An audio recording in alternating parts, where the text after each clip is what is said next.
Good morning students. आज का यह विषय प्राचीन भारत में सामंतवाद।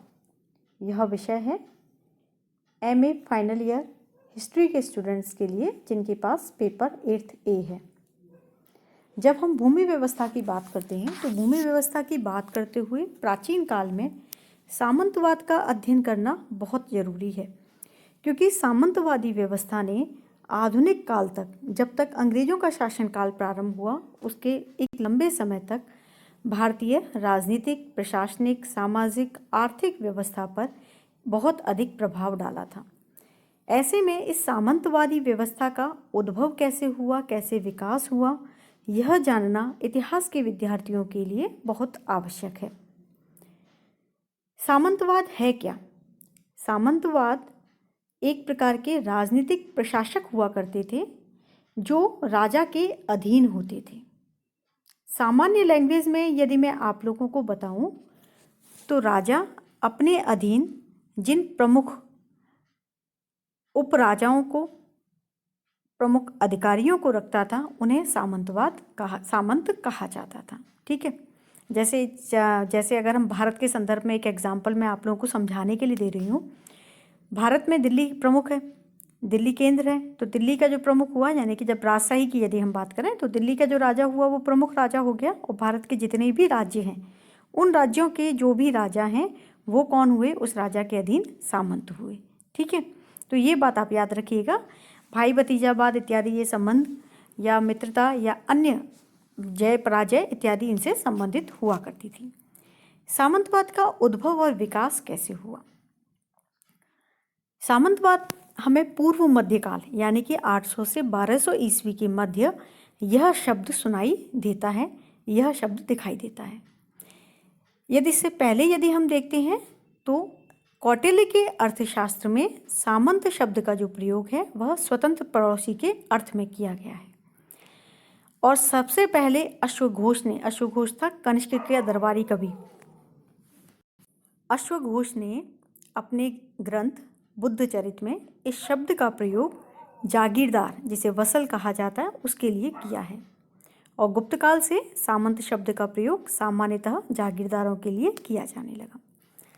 अब बात करते हैं सामंतवाद के उदय की। इसका उदय हमें कहाँ से दिखाई देता है? तो ये माना जाता है कि शक कुषाण काल में इसका उदय हुआ और राजपूत काल तक आते आते यह समाज का एक अंग हो गया। BNS यादव, इनकी बुक का नाम है society and culture in northern India. BNS Yadav के अनुसार शक कुषाण युग में हमें सामंतवाद के न केवल राजनीतिक अपितु सामाजिक तथा आर्थिक कारक भी स्पष्ट रूप से देखने को मिलते हैं। ठीक है, यानी कि हमें शक कुषाण काल में, अभी आप लोगों को आगे मैं बताऊंगी कि शक कुषाण काल में हमें किस तरह से सामंतवाद के लक्षण दिखाई देने लग जाते हैं। जैन ग्रंथ कालकाचार्य कथानक में पता चलता है कि शक सम्राट शाहानुशाही कहे जाते थे। शाहानुशाही क्षत्रप और महाक्षत्रप का एक तरह से हम खरोष्ठी वर्णन से, या खरोष्ठी या यवन जो अर्थ है वो हम कह सकते हैं, शाही शाहानुशाही। उनकी अधीनता में, यानी कि शक राजाओं को शाहानुशाही कहा जाता था और उनकी अधीनता में जो सामंत होते थे उन्हें शाही कहा जाता था। कुषाण सम्राटों की उपाधि थी राजाधिराज, और राजाधिराज किसके राजाधिराज हो गए? राजाओं के अधिराज राजाधिराज। तो यहाँ राजा कौन हुए? सामंत हुए। तो इस तरह से राजाधिराज की उपाधि भी सामंतवादी व्यवस्था की सूचक है। पश्चिमी भारत में यदि हम शकों को देखें तो शकों ने उपाधि कौन सी चलाई थी? क्षत्रप और महाक्षत्रप। महाक्षत्रप कौन हुआ? राजा, और क्षत्रप कौन हुआ? उसके अधीन सामंत। कालांतर में गुप्त राजाओं ने भी इन्हीं के अनुकरण पर महाराजाधिराज की उपाधि धारण की। जब हम ये देखते हैं कि घटोत्कच अपने आगे महाराज शब्द का प्रयोग करते हैं तो उनके लिए ये कहा जाता है कि यह उपराजा थे, यानी कि किसी के अधीन राजा थे। लेकिन जब चंद्रगुप्त प्रथम महाराजाधिराज का उपयोग करता है तो हम सीधे ये कहते हैं कि वह स्वतंत्र राजा था।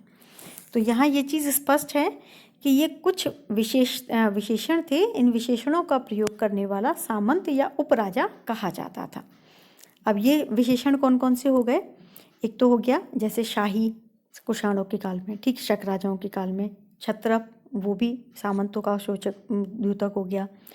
इस तरह से कुषाण राजाओं के काल में राजा और गुप्त राजाओं के काल में महाराज। इसके बाद ही हम देखते हैं कि गुप्त काल के बाद धीरे धीरे सामंतवाद भारतीय समाज का एक प्रमुख अंग बन गया। अब हम देखते हैं कि सामंतवाद का उदय के कारण क्या थे। क्या ऐसे कारण थे जिनकी वजह से सामंतवाद का उदय भारत में हुआ। पहला कारण लेते हैं केंद्रीय सत्ता का कमजोर पड़ना या निर्बल होना। बाह्य आक्रमणों के कारण केंद्रीय सत्ता जो थी वो निर्बल पड़ गई। चारों ओर अराजकता और अव्यवस्था फैल गई। केंद्रीय शक्ति की निर्बलता ने समाज में प्रभावशाली व्यक्तियों का एक ऐसा वर्ग तैयार किया जिन पर स्थानीय सुरक्षा का भार आ पड़ा। यानी कि ये जो स्थानीय सुरक्षा कर रहे थे ये लोग एक तरह से सजग थे अपने क्षेत्र के सुरक्षा के लिए। अव्यवस्था के युग में सामान्य जन ने जब ये देखा कि वो उनकी सुरक्षा कर रहे हैं तो वे अपने जान माल की सुरक्षा के लिए उनकी ओर ही उन्मुख हो गए। ये परिस्थितियां मध्यकालीन यूरोप में भी सामंतवाद के उदय में सहायक हुई, तो यही भारत में कही जाती हैं। और भारत में जब अरबों और तुर्कों के आक्रमण शुरू हुए तो शक्तिशाली राजवंशों को उन्होंने खत्म कर दिया था और उत्तर भारत में अनेक छोटे छोटे राजवंशों का उदय हुआ जिसने सामंतवादी प्रवृत्ति को बढ़ाया। दूसरा कारण था धर्म विजय की अवधारणा। इसके अंतर्गत विजेता सम्राट विजित राजा के राज्य को जीत लेने के बाद उस पर अधिकार नहीं करता, उससे भेंट उपहार आदि प्राप्त कर विजित राजा को अपने अधीन राज्य करने का अधिकार दे देता है। अगर हम समुद्रगुप्त की प्रयाग प्रशस्ति की बात करें तो वहाँ एक शब्द इसके लिए प्रयोग किया गया है, ग्रहण मोक्षानुग्रह। ग्रहण मोक्षानुग्रह यानी कि ग्रहण करना, मोक्ष देना और अनुग्रह कर देना। ठीक है। विजित राजाओं को अपने राजा को यानी कि जिसने उसे जीता है उस राजा को सभी प्रकार के कर देने होते थे, उसकी आज्ञा का पालन करना पड़ता था और उसके प्रति निष्ठा सूचित करने के लिए उसकी राजसभा में समय समय पर उपस्थित होना पड़ता था। समुद्रगुप्त के प्रयाग प्रशस्ति में सामंतों के लिए इन कर्तव्यों का उल्लेख मिलता है। तो ये माना जाता है कि प्रयाग प्रशस्ति में जिन राजाओं को समुद्रगुप्त ने जीता था, जिनका वर्णन उसमें है, उनको सामंत ही समुद्रगुप्त ने अपना बना लिया था। गुप्त राजाओं की धर्म विजय नीति के फलस्वरूप उत्तर भारत में विभिन्न सामंत कुल जैसे मोखरी, परिव्राजक, सनकानेक, वर्मन, मैत्रक आदि का उदय हुआ। इन वंशों के राजा महाराज की उपाधि धारण करते थे, जबकि गुप्त राजा क्या कहलाए जाते थे, महाराजा धीराज। गुप्त साम्राज्य का जब पतन हुआ तो उसके बाद कई सामंत वंशों ने अपने आप को स्वतंत्र घोषित कर दिया। जैसे मोखरी ये स्वतंत्र हुए, सनकानेक ये स्वतंत्र हुए, मैत्रक स्वतंत्र हुए, वर्मन स्वतंत्र हुए। यानी कि छोटे सामंत थे लेकिन ये स्वतंत्र हो गए, उन्होंने अपने अधीन और छोटे सामंत रख लिए। बाण के हर्षचरित में भी हमें यह चर्चा प्राप्त होती है कि हर्ष ने अपने महासामंतों को अपना करद यानी कि कर देने वाला बना लिया। सम्राट अधीन राजाओं की प्रजा से कर न लेकर उन सामंतों से कर लेता था और वे सामंत अपनी प्रजा से कर लेते थे, ये व्यवस्था होती थी। गुप्तकाल तथा उसके बाद के राजाओं की विजय का उद्देश्य अधिक से अधिक सामंत शासक तैयार कर उनसे कर बटोरना हो गया। इस प्रवृत्ति ने सामंतवाद को बढ़ावा दिया। तीसरा कारण है आर्थिक कारण।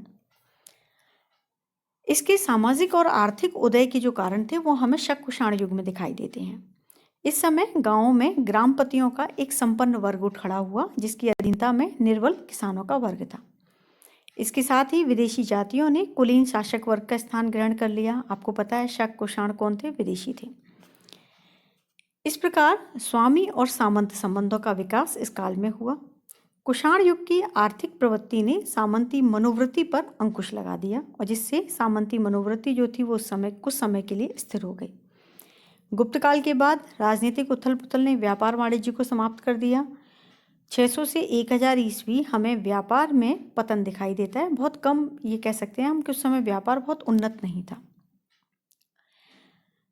इस समय उत्तर भारत के अनेक नगर वीरान हो गए थे, जैसे अहिछत्र, कौशाम्बी जैसे नगर जो कभी बहुत विस्तृत थे वो इस समय खत्म हो चुके थे।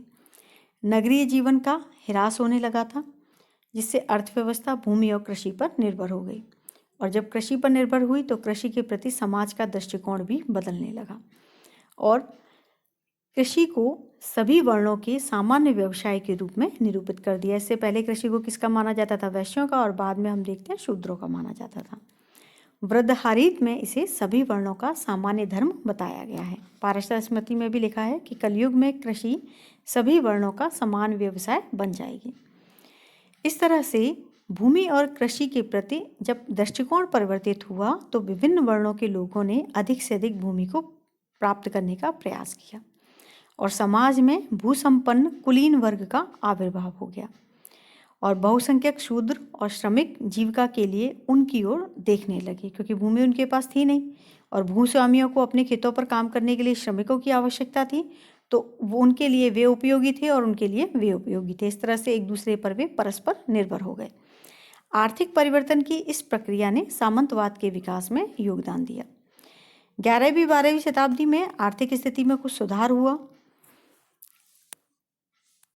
लेकिन यादव ये कहते हैं कि यह आर्थिक विकास भारत में सामंतवाद की गति को नहीं रोक सका, बल्कि इसने सामंतवाद को बढ़ावा दे दिया। अगला कारण है राजाओं द्वारा भूमि और गांव दान में देना।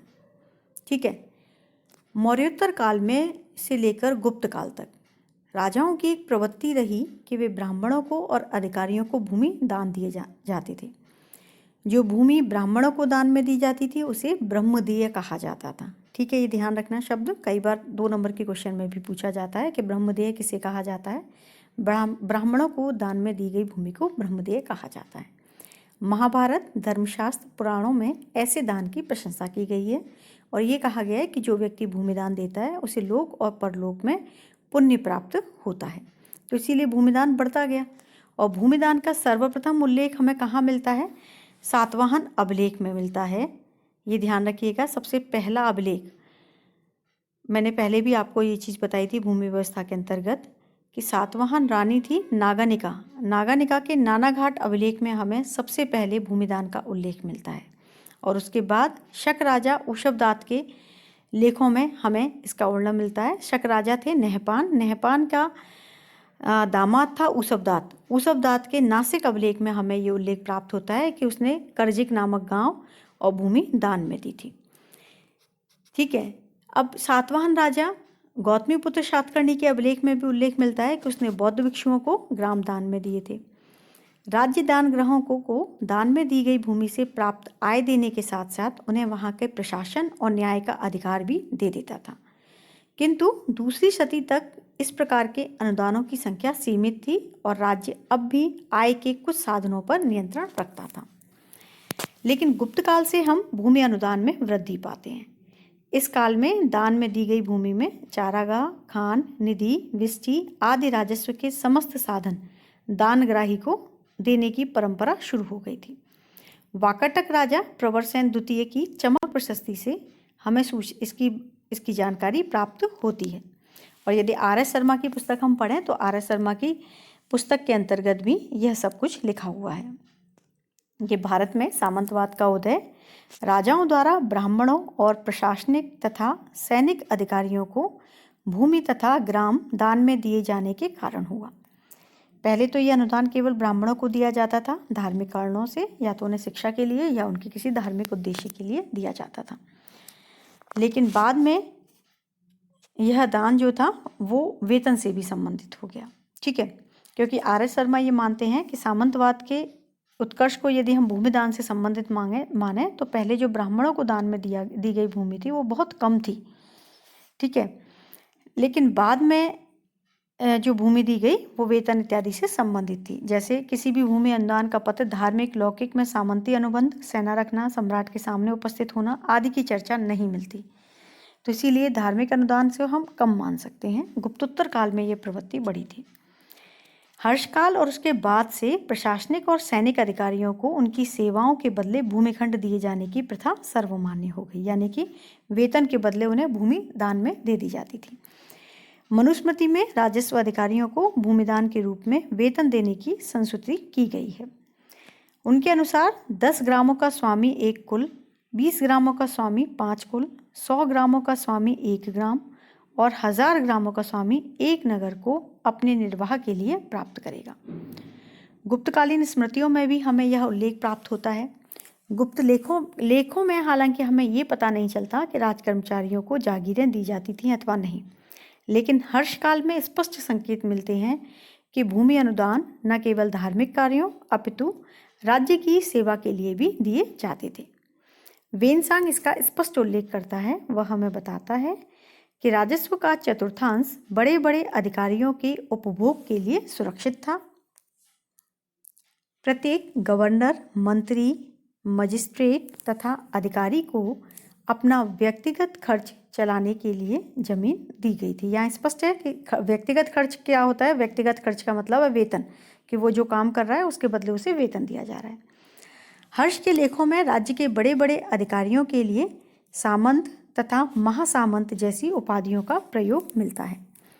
पुलकेशन द्वितीय के ऐहोल अभिलेख से पता चलता है कि हर्ष की सेना में बड़े बड़े ऐश्वर्यशाली सामंत सम्मिलित थे। यानी कि उन्होंने बताया है कि जब हर्ष और पुलकेशन द्वितीय का युद्ध हुआ था तो पुलकेशन द्वितीय के युद्ध में किस किस का सामना किया, उस संदर्भ में उल्लेख मिलता है कि हर्ष की सेना में बहुत बड़े बड़े सामंत शामिल थे। बाण ने मणितारा के शिविर में सर्वप्रथम जब हर्ष से भेंट की तो वहां उससे मिलने के लिए कई सामंत प्रतीक्षा में बैठे हुए थे, ये लिखा है। और हर्ष काल तक आते आते सामंत शब्द का प्रयोग भूस्वामियों, अधीन राजाओं तथा उच्च प्रशासनिक पदाधिकारियों के लिए किया जाने लगा था। कादम्बरी तथा हर्षचरित दोनों में सामंतों द्वारा सम्राट के प्रति की जाने वाली सेवाओं का विस्तार पूर्वक वर्णन मिलता है। हर्ष काल में भूमिदानों की संख्या बहुत अधिक बढ़ गई। हमें इसके ताम्रपत्र अभिलेख भी हर्ष के मिलते हैं, मधुबन और बांसखेड़ा के, जिनमें भूमिदान का उल्लेख प्राप्त होता है। इसके वेनसांग की जीवनी से पता चलता है कि हर्ष ने उड़ीसा में जयसेन नामक बौद्ध भिक्षु को 80 गांव दान में दिए थे। और इससे पहले आप लोग शिक्षा वाला पढ़ चुके हैं, उसमें आपको बताया गया था कि नालंदा महाविहार की खर्च चलाने के लिए भी 100 गांवों का अनुदान दिया गया था। यानी कि शिक्षा संस्थाओं के खर्च के लिए भी उस समय में भूमि दान देने की परंपरा थी। तो इस तरह से हम ये कह सकते हैं कि ये विभिन्न कारण थे जिनकी वजह से सामंतवाद का उदय भारतीय समाज के अंतर्गत और राज्य के अंतर्गत हमें देखने को मिलता है। इससे आगे सामंतवाद के बारे में आपको दूसरे वीडियो में पढ़ाया जाएगा। धन्यवाद।